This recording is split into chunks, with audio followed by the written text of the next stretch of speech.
في هذا الفيديو راح نتعرف على موقع أسطوري راح تقدر من خلاله تتعلم شلون تسوي صيانة للموبايل والكمبيوتر البلاي ستيشن وحتى السيارات وعن طريق الصور. فإذا أنت مهتم بهيج أمور فشاهد هذا الفيديو للنهاية.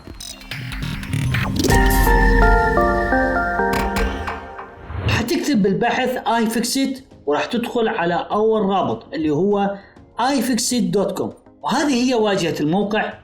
ومثل ما ذكرت في بداية الفيديو انه تقدر تتعلم صيانة الموبايل، الكمبيوتر، البلاي ستيشن وحتى السيارات، وايضا يدة البلاي ستيشن اللي هي جويستيك. فمثلا الان حاب ابحث عن شيء اتعلم شلون اسوي صيانة اللي هو بلاي ستيشن 4، اكتب بالبحث بلاي ستيشن 4، بعدها اقبس على انتر. يقول لي شنو نوع البلاي ستيشن مالتك، يا اما سليم او برو، مثلا اختار اني سليم. من ثم يقول لي شنو القطعة اللي حاب انت تتعلم شلون تسويها صيانة.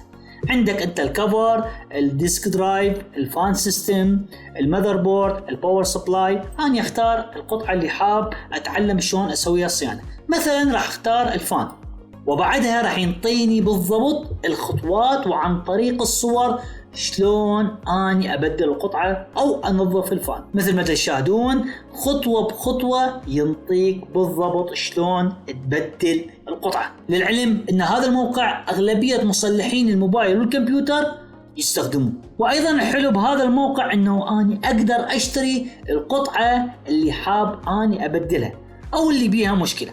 فقط تجي على كلمة بارت وتكبس على باي، راح ينتقل لك على موقع آخر وتقدر انت تشتري القطعة. هذه هي كانت لمحة بسيطة وسريعة لهذا الموقع الأسطوري. وإذا عجبكم هذا الفيديو لا تنسون الإعجاب وتشترك في قناتي إذا كنت أول مرة تشاهده، وتفعل جرس التنبيهات. وأنا ميتاب السندي وأشوفكم الفيديو الجاي.